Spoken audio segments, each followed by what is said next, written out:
SCP-648-2. El hilo sin fin. Descripción del objeto. Objeto número SCP-648-2. Clase: Keter, condiciones especiales de contención. El taller textil Sol de Invierno, situado en una antigua fábrica a las afueras de Lugo, ha sido declarado zona prohibida y encapsulada en una burbuja de seguridad de 4 kilómetros de diámetro. Todo el perímetro está custodiado por sensores de movimiento y drones autónomos patrullando cada hora. Está prohibido el acceso a la zona bajo cualquier circunstancia. El edificio se mantiene cerrado con placas soldadas en todas las puertas y ventanas, y los respiraderos han sido sellados con resina industrial. Ningún material textil o fibra de origen desconocido puede abandonar el recinto. El acceso visual al interior ha sido bloqueado mediante cortinas de plomo y paneles opacos, y cualquier intento de documentación se elimina tras protocolos diagnósticos en el personal implicado. Descripción: SCP-648-2 es un fenómeno anómalo ligado a la maquinaria, las herramientas y las materias primas del taller textil Sol de Invierno, construido en el siglo XIX y clausurado en la década de 1990. La anomalía se manifiesta como una red de filamentos orgánicos ultrarresistentes, SCP-6482-1, que aparecen espontáneamente y crecen a lo largo del edificio cuando un ser humano entra en contacto con algún objeto o superficie relacionada con la producción textil, usos, ruecas, telar, bobinas de hilo en el interior. El proceso se desarrolla en fases progresivas. 1. Fase de adhesión. Al contacto, el individuo siente una ligera vibración y una sensación de calor que se extiende por la piel a modo de picor tibio. Los filamentos invisibles se adhieren microscópicamente a la epidermis, imposibles de notar a simple vista y resistentes a los lavados convencionales. DUSRA. Fase de propagación. En un lapso de 2 a 5 horas, el sujeto comienza a experimentar una compulsión irresistible por manipular cuerda, hilo o cualquier material fibroso. Aumenta la presión psicológica por terminar una tarea, aunque desconozca cuál. Tercera fase de creación. El individuo, sin poder evitarlo, comienza a tejer manualmente, a menudo con los propios filamentos que emergen, ahora visibles, a través de sus poros y uñas. La fibra se va haciendo más abundante y flexible, permitiendo la realización de patrones complejos y estructuras textiles de tamaño creciente. El estado psicológico se asemeja a una hipnosis consciente y placentera. Cuarta fase de integración.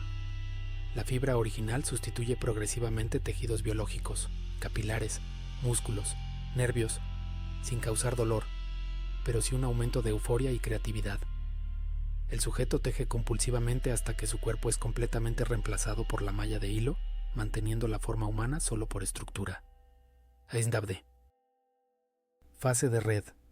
Al completar la obra, la masa de fibras toma autonomía y se integra en el entramado general de SCP-648-2-1, extendiéndose por muros, techos y sótanos, reforzando la red completa de la anomalía y haciendo desaparecer toda huella biológica, memoria o rastro reconocible del individuo. SCP-6482 nunca repite patrones ni estructuras. Cada tejido es único e irrepetible, como si el conocimiento, recuerdos y esencia de los sujetos absorbidos se integraran en el diseño. Cualquier corte o ruptura se regenera instantáneamente con nuevas fibras. El volumen, densidad y extensión aumenta con cada víctima, y los patrones exhiben propiedades fractales e imposibles, con geometrías solo teóricamente representables. Relato. La promesa de la trama, Claudia Orús, era restauradora textil y profesora universitaria, experta en manualidades antiguas y técnicas de tejido de pueblos rurales. Su vida era un tapiz, urdimbre de rutinas, trama de pasiones y nudos de fracasos. Su mayor placer estaba en recorrer aldeas gallegas, recolectando mantones bordados y aprendiendo historias de hilanderas. La noticia de que el legendario obrador Sol de Invierno iba a ser demolido le llegó en una noche lluviosa. Las leyendas urbanas del sitio eran abundantes: trabajadores desaparecidos, telares que susurraban de madrugada, mantas imposibles de romper. Sin embargo, la posibilidad de rescatar alguna técnica extinta o un rollo de hilo centenario superó cualquier miedo razonable. Saltó la verja a primera hora, con el sol apenas despuntando sobre la niebla. La humedad del amanecer impregnaba cada rincón. El vasto interior estaba congelado en el tiempo. Mesas de corte cubiertas de polvo, bobinas deshilachadas, piezas de maquinaria silenciosa acechando en la penumbra. El olor era denso, mezcla de lana rancia y madera vieja. Claudia encendió su linterna y comenzó a explorar. Inmortalizó con su cámara parches de motivos florales y recogió pequeños ovillos de hilo antiguo en su mochila. Al tocar un telar de madera en la sala principal, sintió un pico de electricidad estática, seguido de un ardor. Se frotó la mano, pensando que era una astilla o una reacción por el polvo, y siguió adelante. Con cada paso el taller parecía más profundo. Las mesas y vigas se curvaban en ángulos sutiles, y nuevos pasillos abrían rutas antes invisibles. Cada vez que torcía la esquina de una sala, tenía la extraña intuición de que las bobinas eran más numerosas, que los hilos colgaban de las lámparas como telarañas, y que el ambiente vibraba al compás de su pulso. Al llegar a la antigua sala de hilatura, la compulsión apareció. Una necesidad apremiante de tocar todos los rollos de hilo, de separar, torcer, atar. Sacó un ovillo de lana azul y, sin pensarlo, comenzó a trenzar un patrón de ochos, los dedos ágiles y veloces como nunca antes. Tras varios minutos, la lana fue sustituida por un hilo plateado que salía de la cutícula de su pulgar.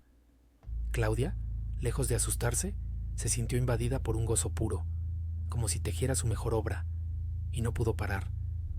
Sus recuerdos empezaron a difuminarse.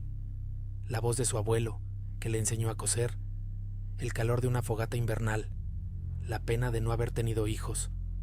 Todo se deshilachó, y en su lugar, cientos de patrones geométricos danzaban en su mente. Dejó de sentir frío o cansancio. Solo tejía cada vez más rápido, cada vez con hilos más largos y finos que surgían de su piel como raíces. Horas después, casi todo su cuerpo estaba envuelto en la trama. Brazos, tronco, rostros de otros hilados en filigrana entre los suyos. Si alguien hubiera entrado, habría encontrado una figura humana translúcida, entrelazada con cientos de filamentos fulgurantes que latían con luz propia. Fue entonces cuando percibió, en alguna fibra de su mente ya disgregada, voces corales. Cantaban en cientos de idiomas, repetían historias de amor y pérdida, canciones de cuna, recetas, miedos y promesas de generaciones de mujeres.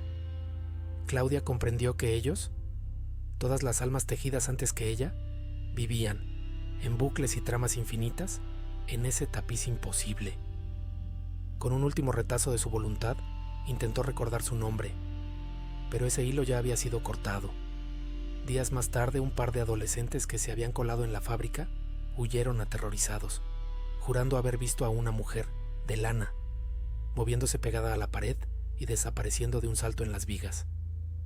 ¿Cómo sobrevivieron algunos? Muy pocos han escapado de SCP-648-2. Quienes lo logran comparten ciertos patrones de comportamiento. Rompen la compulsión, introducen ruido en el patrón repitiendo frases aleatorias, pensando en escenas caóticas o cantando melodías absurdas fuera de ritmo, logrando restablecer el control sobre sus manos. Se aíslan del material, envolviéndose con materiales sintéticos, plástico, goma, bloquean la progresión de los filamentos orgánicos y logran salir del perímetro. Renuncian al tejido, se obligan a permanecer inmóviles y rechazan todo impulso hasta que, tras varias horas, el efecto pierde intensidad. Este método requiere una voluntad fuera de lo común. Epílogo: nadie sabe cuántos tejedores integran ya el corazón de la red. Cada intervención genera nuevas expansiones. Sobre los muros y vigas pueden verse patrones de miles de nombres, relatos y rostros tejidos, algunos contemporáneos, otros centenarios. Ningún científico ha logrado arrancar ni un solo hilo.